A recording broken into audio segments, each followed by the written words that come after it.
Hey everybody, welcome to Leon's Chainsaw Parts and Repair. We are looking at Dan's 925 today. I haven't started this one yet. We will here just in a minute. This one's a little unique. Don't know what's going on with it. He's put two different carbs on it. And he's getting, he said it's a fast idle. Too fast. So, I don't know.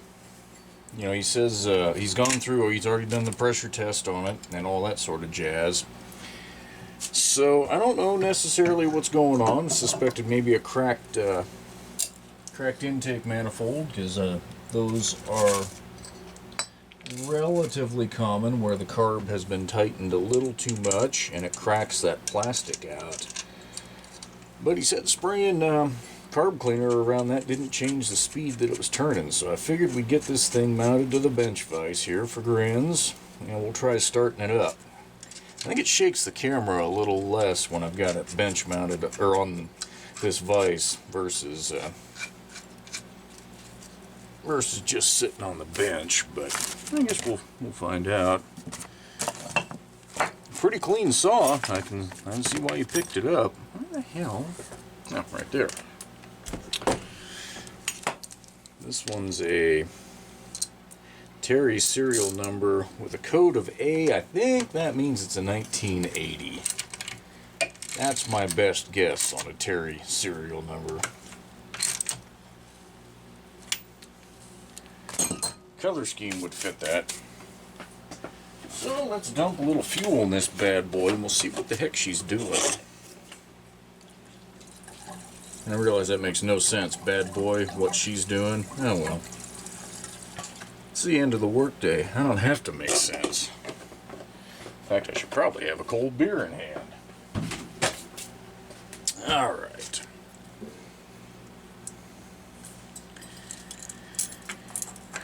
I'm not going to mess with the jets or anything right now. We're just going to try to fire it so I can see exactly what Dan was working with. And we'll go from there.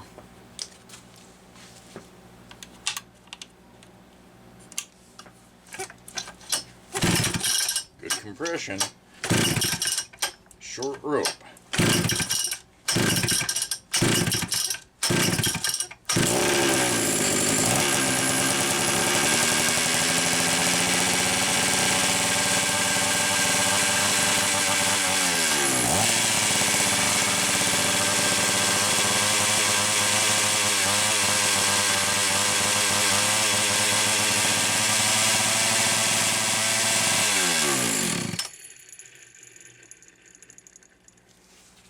That is revving hard over. Where did this nut come from? Did you guys see that?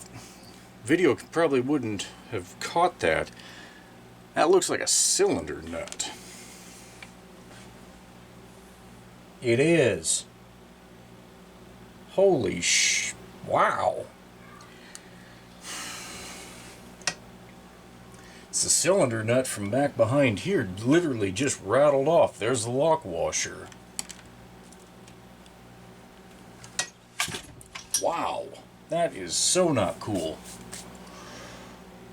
Huh. Well, I certainly can't guarantee that that's where the entire problem is, but 1 out of 4 nuts being loose, that's not a good sign. We need to do an inspection. You guys feel about a crash course in a teardown.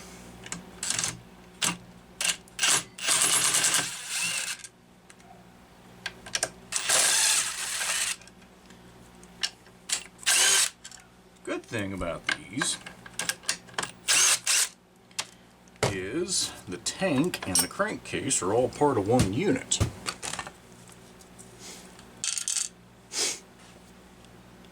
So this shouldn't be, if we can get to, that'll be the big trick, if we can get to the nuts without having to pull the whole ignition assembly. That I'm not remembering. If you can actually get a wrench in there. May have to pull it, but that's alright.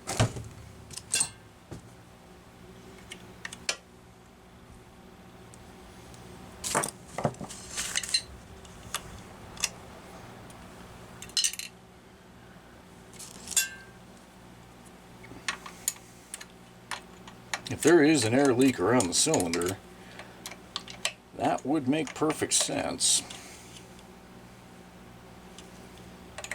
I'd have to go back and reread all the posts on House of Homelite. I think this one has new crank seals in it too.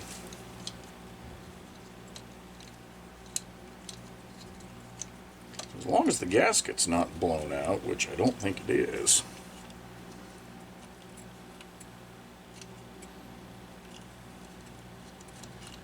This shouldn't be a terrible repair.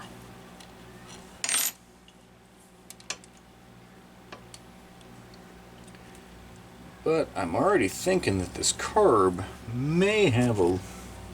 I see fuel that's puddled in here. I'm not sure why. I think while we have it off, it might be worth a pressure test. Just for grins.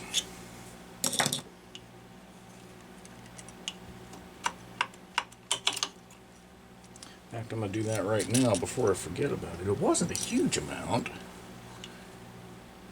Maybe it was my eyes. No, there's fuel. You can see it right there, running down the back of the carb throat.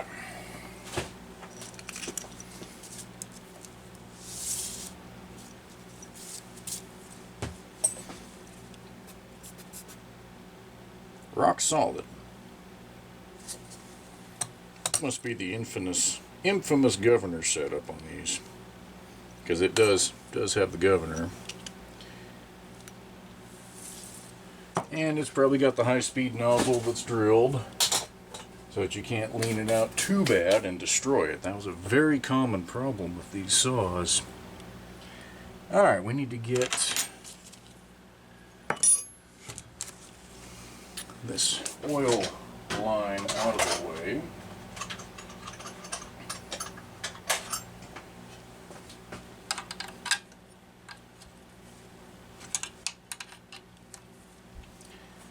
Probably are going to have to pull that muffler just to get it. You know, probably should have just loosened it up. I know I should have just done up here. Silly.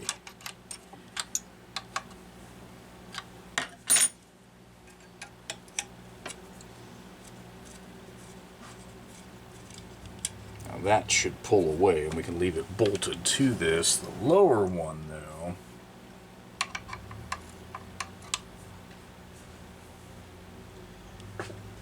oh, what's going to be the best way, folks? How far out of frame? Good, not totally out of frame. I can get this to start. There we go. This will probably leak some oil everywhere, but what the hell? Not going to hurt anything.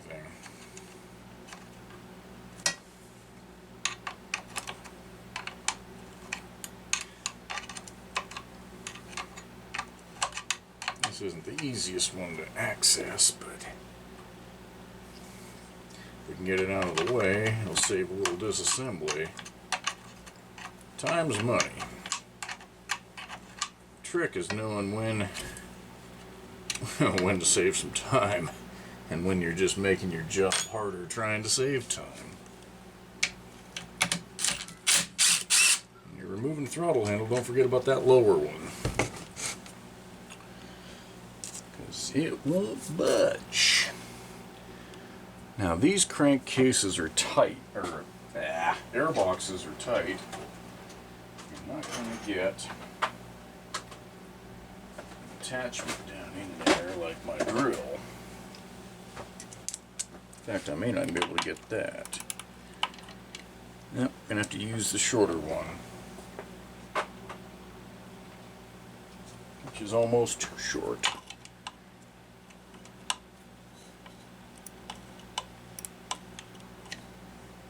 Oh, cute. I love it. That's a 7mm that got put in the 5/16 spot. Does that mean the 5/16 isn't in here? That's exactly what it means. Well, this is the kind of stuff that can really slow you down. Crap.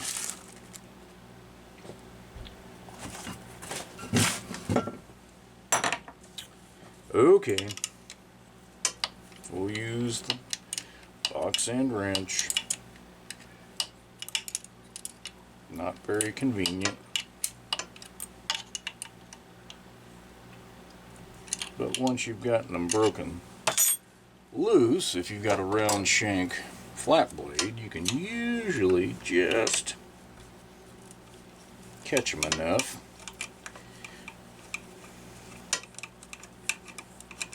You can get them out without too much trouble. They're not all going to be that easy. Every once in a while you come across a saw or a screw that has been doused in Loctite.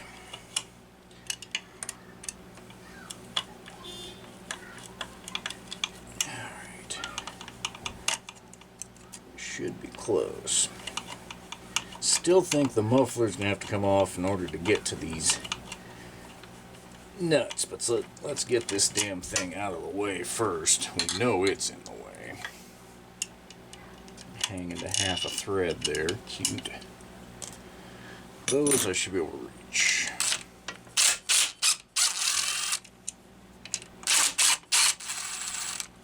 Okay. Alright, now this has the airbox seal up here that I'd rather not destroy.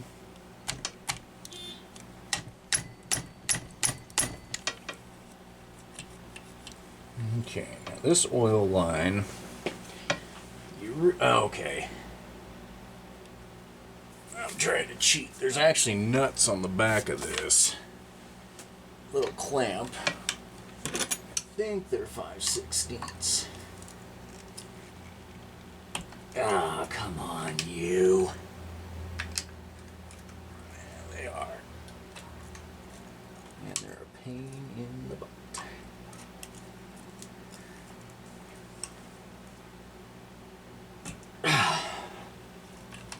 This was not one of Homelite's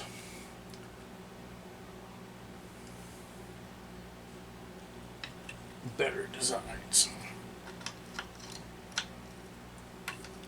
Come on.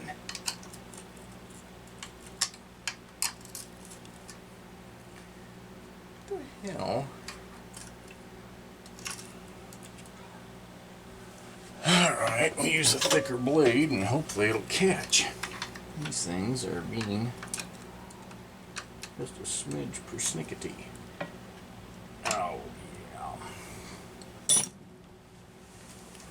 Because it's on video, folks, I tell you, that's when stuff goes wrong. If I didn't do a video, nothing would ever go wrong. Not that I believe that. Come. Oh, okay.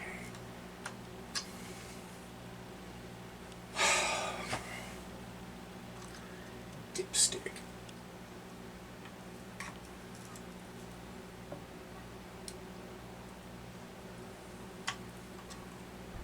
Well, these things don't want to come off.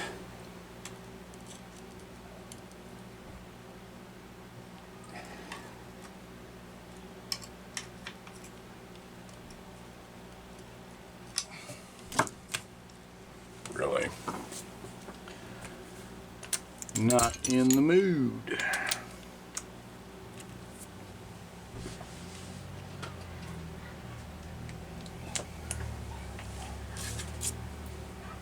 It's a hell of a note when your cylinder nuts will fall off, but a stupid little oil line clamp won't come off.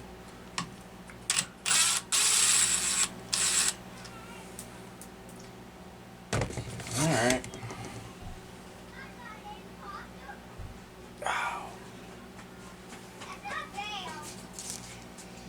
It's my base! Yeah, you take your base somewhere else, kid.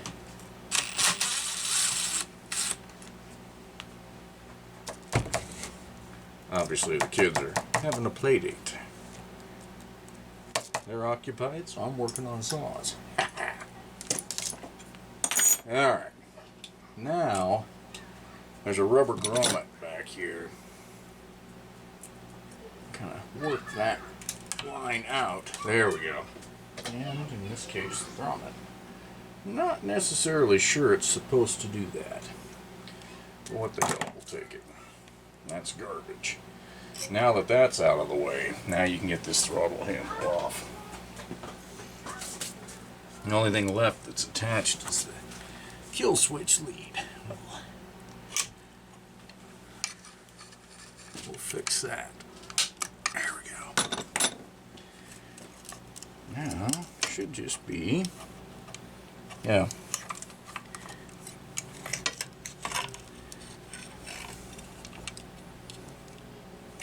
And this thing's a greasy mess. We might have to do something about that. Alright, so you can see right here, that's the one that came off.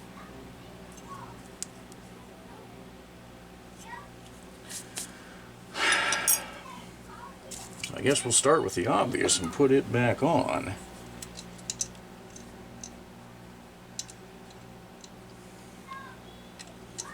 These are awkward to get to.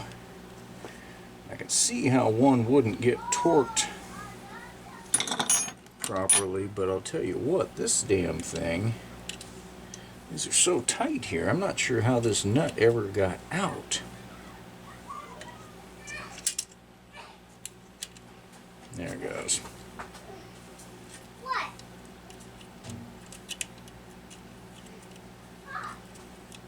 Except now it wants to cross thread. I'm serious, I really don't know how the hell this dipstick thing managed to come out. Let's start. New.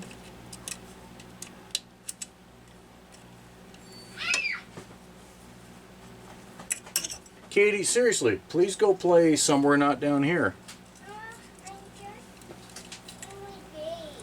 Well, you need to find a new base.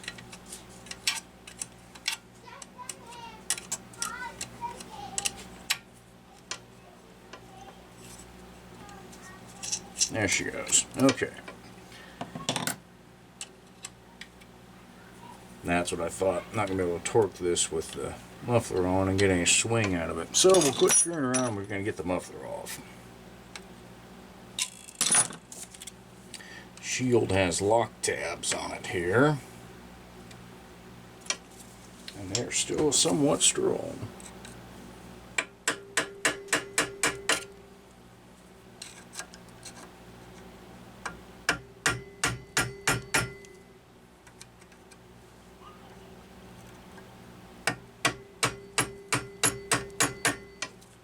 Bend them out any further than I have to. Okay.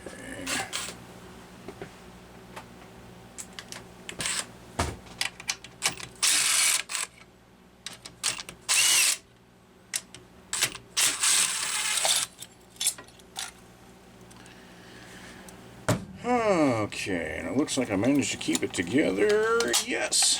There's inserts inside of here, spacers. You can get it all lined up again, but if you don't have to unalign it, don't.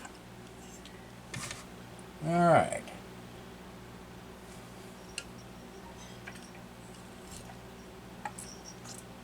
No damage on the piston. That's good.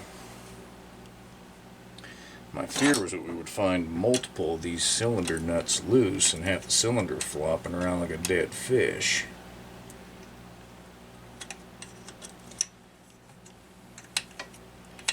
And scored piston or bent rod to show for it. Lots of people have asked me, well, what's the torque spec on those? Whatever feels tight with a 7/16 wrench. I know it's not scientific. And Homelite may have a published torque value, but unless you've got a sideways, that was loose too. Unless you've got a sideways torque wrench, or, you know, a torque wrench in one of these, the torque value isn't going to do any good because you're not going to get a socket on. That was loose too. Wow. You're not going to get a socket on these damn things. You're just not. That's the way it is.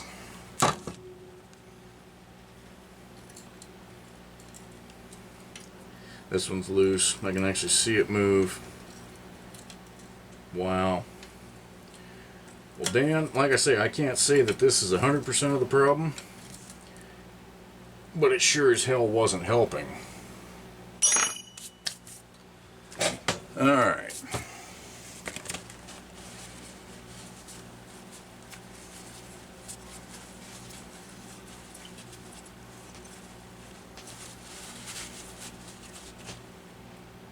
We're above there.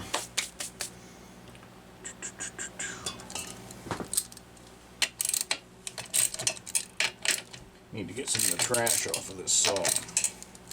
No bloody way am I putting it back together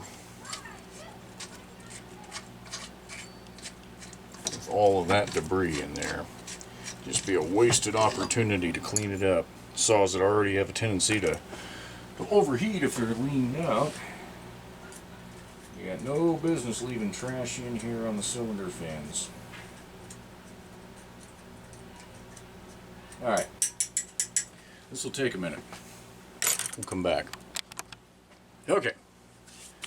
All better.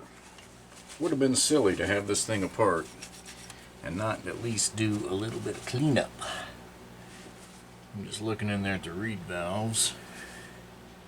And while no, this isn't the best view, I don't see anything out of line, and it wasn't acting like it. It was acting like a saw with a vacuum leak, or an air leak, which it definitely had. One other thing going on with this saw, we're going to address while we have the opportunity. Let me see how close I can get you guys. I don't want to unmount this. You can see. Watch this. Now, you see what just fell out of there? That is carbon, folks. The saw, at some point in its life, who knows how many owners it's had, doesn't really matter. At some point, it's either been run out of tune or on mix that is way too rich, or both. So, yes, you guessed, here comes another one of those little speeches I like to give about don't run too much oil and don't run your saw out of tune. I've said it a million times and I will say it until I am blue in the face. Don't tune your saw to the point that after it's been idling and you rev it up, it's blasting a big cloud of smoke. Likewise, your high side shouldn't be so rich that as you're cutting, you are releasing a giant cloud of smoke. That is not a properly tuned saw. And that old timer, we've all seen it on the forums at one point or another. If it ain't smoking, it ain't tuned right. We used to run straight 30 weight, blah, blah. Yeah, I know. That was the standard. And when that was the standard, that's all neat and good. Just like automobile technology, refrigeration technology, and just damn near any technology you can think of, things are different than they were in the 1950s and 1960s. Things have improved, have changed. The refining process on oil has changed. It is so much better than it was then. So much better. Night and day. The lubrication properties have totally changed. So there's no reason that cap that says 8-to-1 or 16-to-1 with today's modern oil, that is not necessary. It is a waste of time, and quite frankly, it's a waste of performance, in my opinion. Had folks disagree, present arguments that actually halfway made sense up to a point when it comes to certain applications, but in general, for the average homeowner, I believe you will be far happier running a modern mix 32-to-1 with a good oil, preferably a synthetic, but not necessarily. And if you run a good synthetic like Still, you can run their 50 to 1 in your old 16 to 1 saw. And guess what you're going to hurt? Nothing. Not a damn thing. So, anyway, that's that. I'll step off the soapbox now and we'll go back to repairing the saw. User manuals talk about doing what I'm doing. Now they say, do it with a stick, and most people will run the piston past the port here and then blow the cylinder out. Whatever way works for you. But if you're going through a saw and going to the trouble of getting it running, and you come across a port like that that has that carbon intrusion, get it out of there. I mean, you all hear about the ported saws. You can't go anywhere on YouTube without seeing one. You know that open ports are good. See if we can get this old plug wire to go back where it belongs. Kind of swollen. Come on, baby.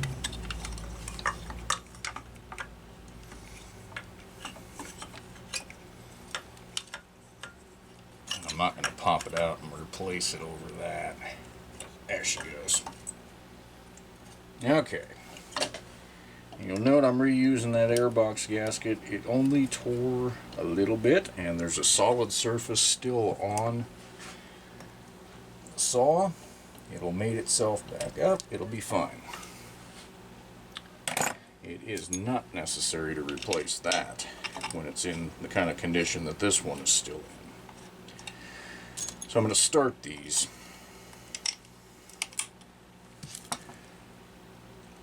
Just loosely. I want to get those oil lines hooked up before anything gets in a bind here.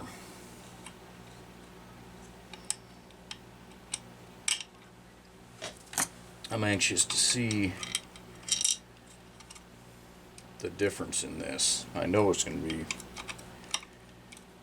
I don't want to say on video that I cured it. I know it, I cured it. Because then my old pal Murphy will come flying out of the sky and prove me wrong. Look, you, once you go in there, quit screwing around. And if there is anybody on the planet that's not well acquainted with Murphy's Law, it's very simple. And it's a universal truth. Anything that can go wrong will. So, yeah. And if you live your life by that rule, you're never disappointed. Alright. Like I say, I'm not sure this grommet is actually in the best shape. I think it's supposed to encapsulate that line quite a little bit better than what it's doing, but maybe not. Maybe that's right. Like I say, I don't do that many of these saws, which is amazing. They're a very popular one, but I guess most guys get them figured out. I can't say, in all honesty, that I've had one rattling the cylinder nuts off before. I found cylinder nuts loose. Still, it's pretty odd. It means this thing's, the paint is worn enough. It's got some hours on it. I have to assume that cylinder's been off at some point. You can see the handle bracket there is a custom job. It's a good custom job, but it is a custom job.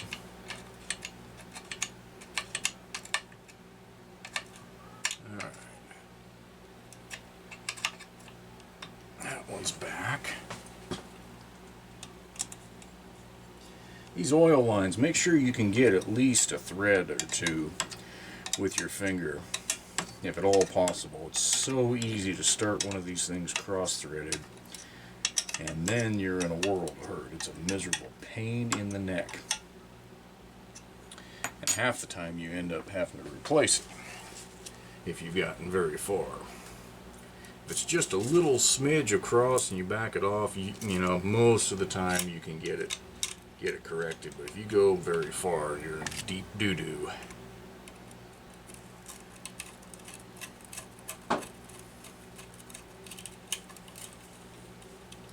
See if I can put these back on with a little less drama than taking them off.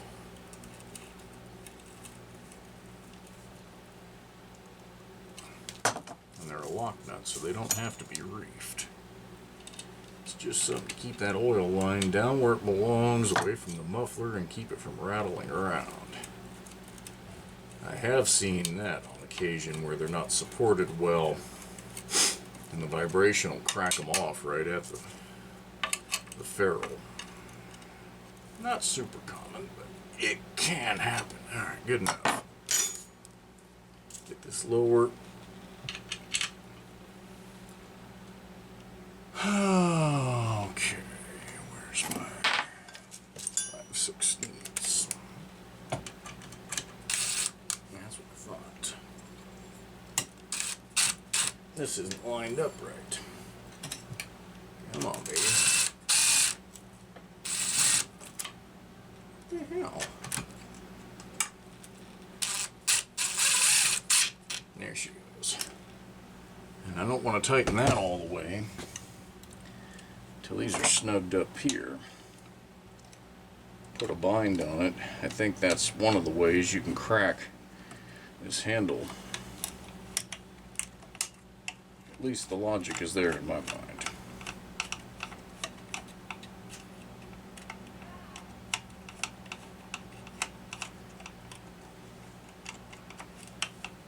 Okay, those are snug. Good. Good.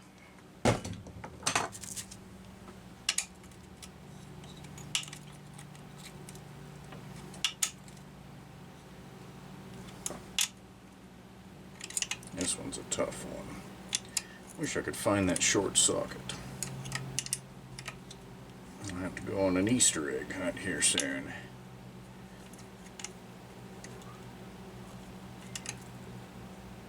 Okay. Finish this one. Alright. Get our muffler back on.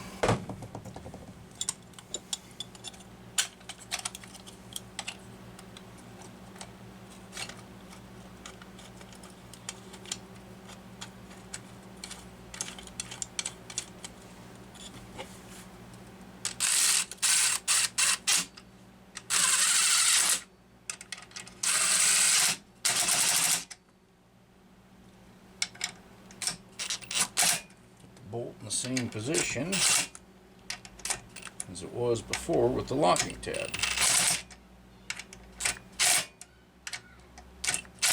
There we go. These tabs will eventually break. That's why I don't bend them any further than I have to.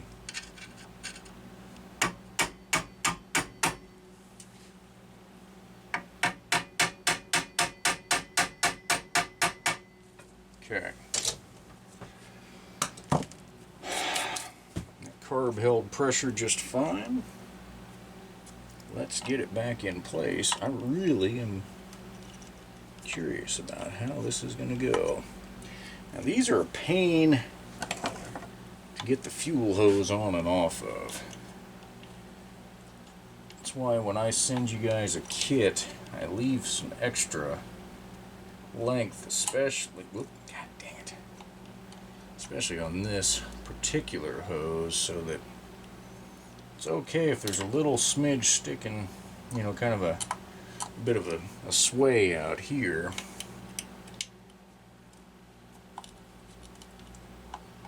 Because it helps down the road when you're doing something like this. Alright. That looks good. Gasket stuck there. which is a good sign. I'd rather it stick to the intake manifold than not. Simply because then I don't have to deal with aligning it again.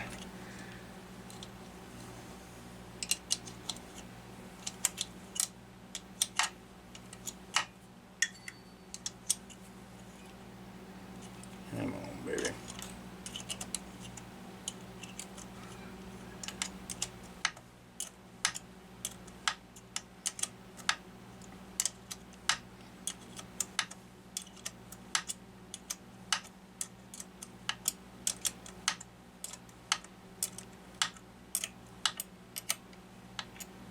Okay, that is enough.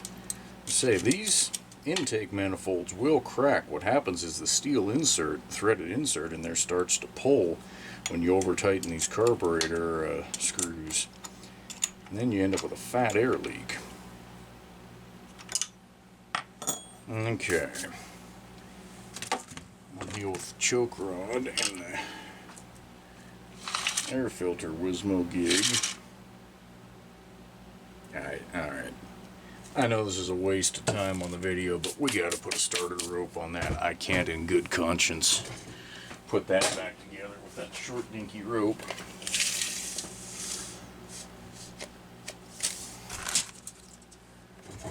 Alright. These ones book's gonna call for 46 inches. So I'm gonna go a little extra to account for knots, because that's what I do. Keep those down. Always burn the ends to keep everything from unraveling. Minor detail, but important. Note to self: if you're lighting a flame in your shop, make sure you don't have open fuel somewhere. You don't want a big kaboom. Alright.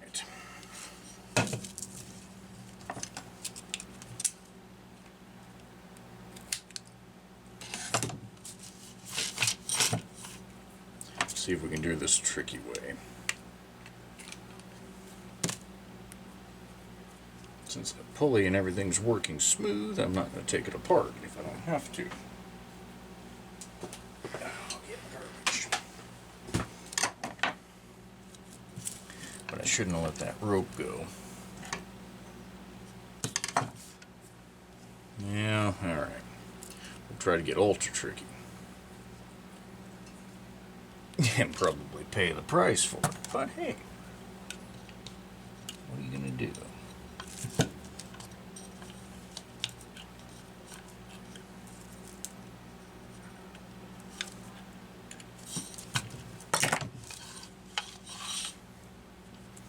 There, we're half pre-tensioned.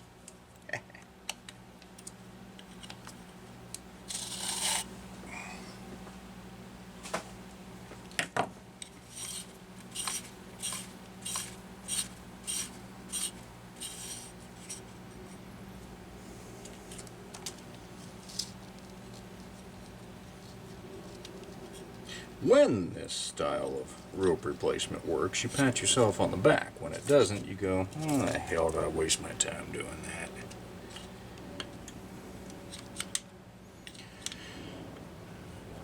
But at the moment, it looks like a pat on the back for the day. Now make sure your knot fits down in there all the way. And I'm going to let it go in. Yep, that's going to be tight enough. Rather than risk catastrophe, we'll just secure it, so that I don't have to cuss on video.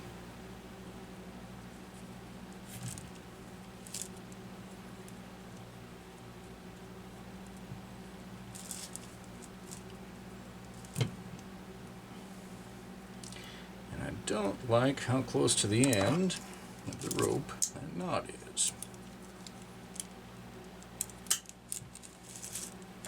There we go. That's better.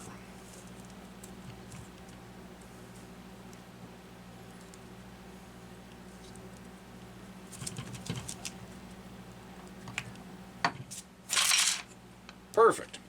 I don't know how much time that was on video, but it was worth every minute.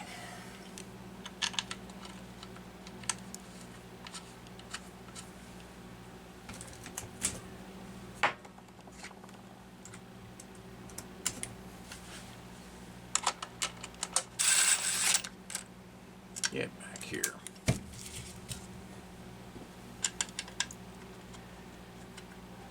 It was such a nice afternoon, I couldn't help but unbox one of the saws and get some repairs going. I got some work to do the end of the week that will not involve chainsaws. I've got 189,000 on my 04 GMC, and it is ready for front hubs and bearings. Getting quite noisy, and I'd rather deal with it before I destroy a tire. Alright. Oh, poopy. Poopy, poopy, poopy. I forgot to hook up the ignition on-off switch. That wasn't very smart, now was it?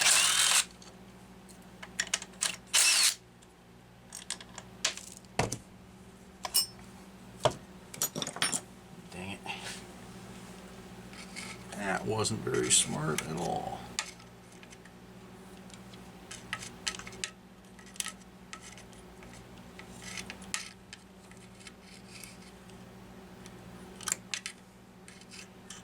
But I think this wire might be a piece of trash the more I handle it here. It is not a happy camper.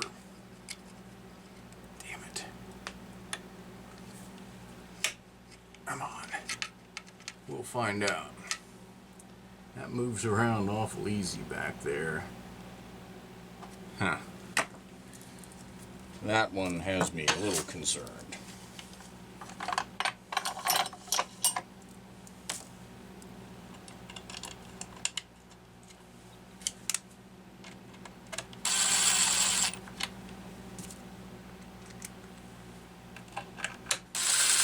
One thing at a time. I want to know if we've got our high speeding taken care of.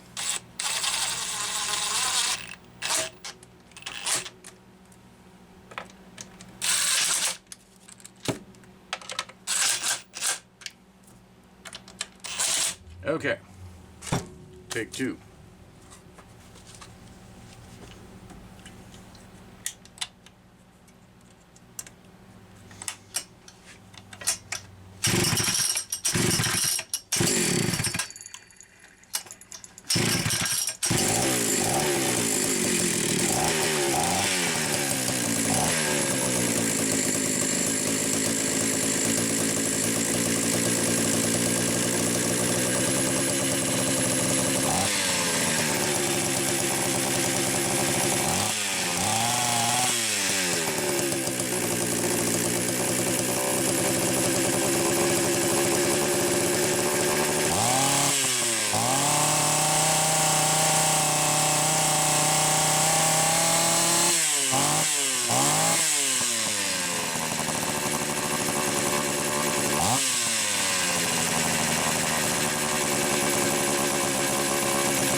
Okay, well, after quite a bit of cussing, some exploration, and what have you, I've got it figured out. I should have probably suspected this,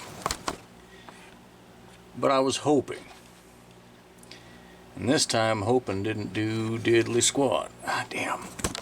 Be right, the wrong angle. Alright, that's as close as I can get. Maybe not. Use my brain here.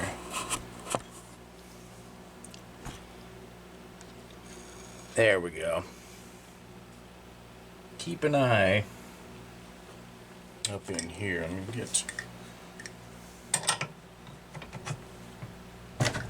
There, that's a good angle. Keep an eye up in here.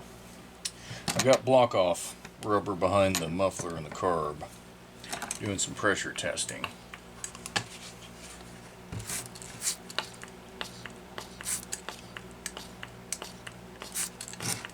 See our bubbles? That's been loose long enough. Cylinder gasket's blown. At least that's what I believe it to be. There's nothing else down there, so it almost has to be. So it would have saved a lot of dicking around had I gone for that in the beginning. But since the nut that came off was up top and the gasket's in place up here, I can actually see it. I was actually hoping for the best. Sometimes hoping for the best works out good. Other times it just means you get to redo what you've already done. So that part kind of sucks. But it is what it is, I guess. Good news is we should, if we're lucky, and I think we will be, I can get to all of these and get this cylinder off with the ignition in place. I won't have to disturb stuff that Dan has already done. So I'm going to pull this bolt, maybe.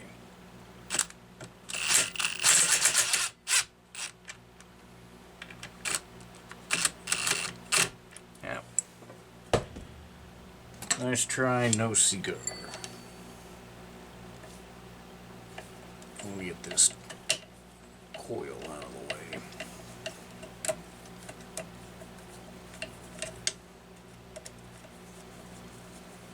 But we will be able to leave the ignition back plate.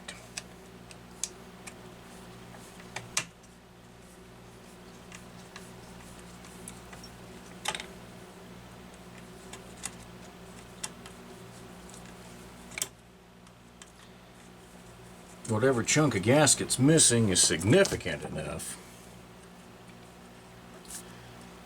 that I couldn't build any pressure at all with the tool there. So, all right, here comes. Ouch! Damn it! The fun part. Oh, it's really too bad. I have to wonder how long it ran like this in order to loose nuts to actually blow that gasket. Depends, I guess, on what style's in here. The older ones were pretty thick and pretty resilient.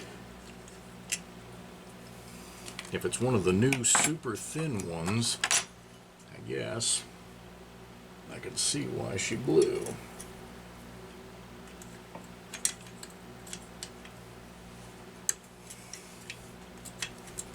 And the funny part is, even though this access is not great,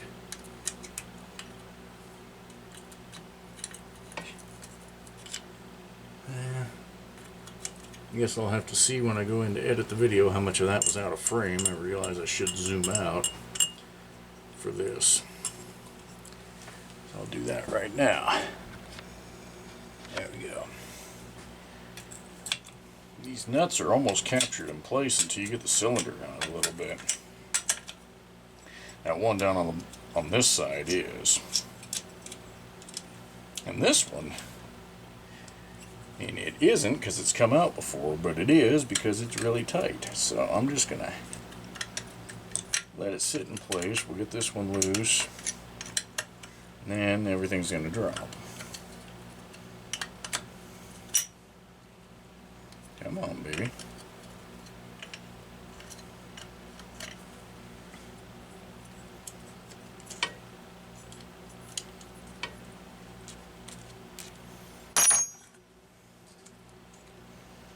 Alright. That'll finish coming off. Obviously, if your gasket's intact and sealing good, it's going to be a little tougher to break loose. Alright, we're about to find out just how crummy this gasket is. Oh, wow.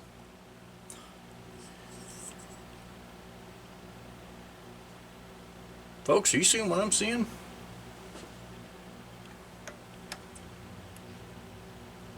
Shit. Wow. Alright.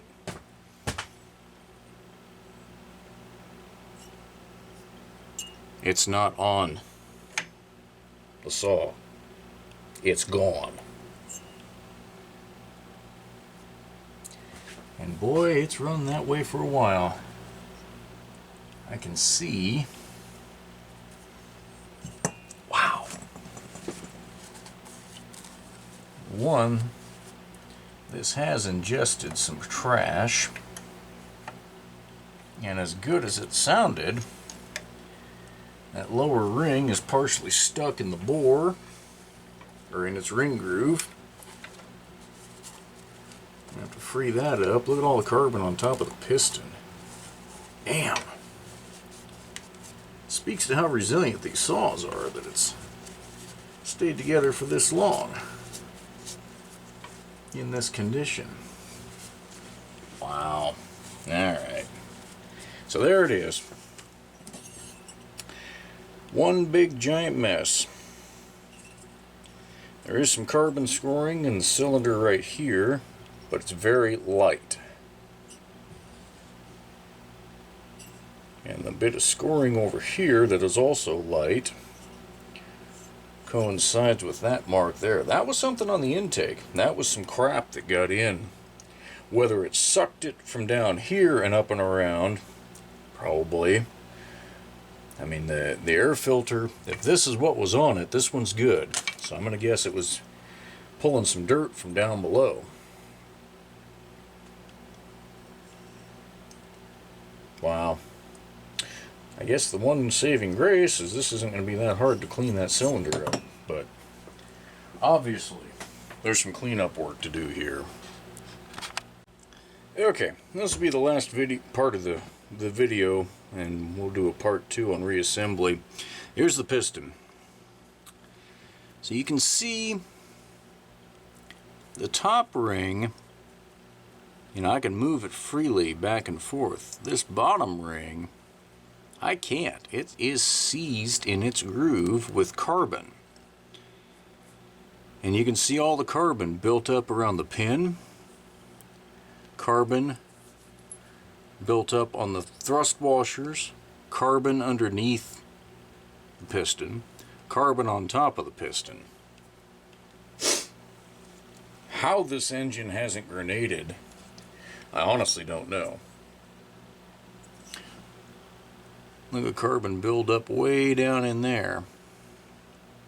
So I guess it's no big surprise the port was all jacked with carbon.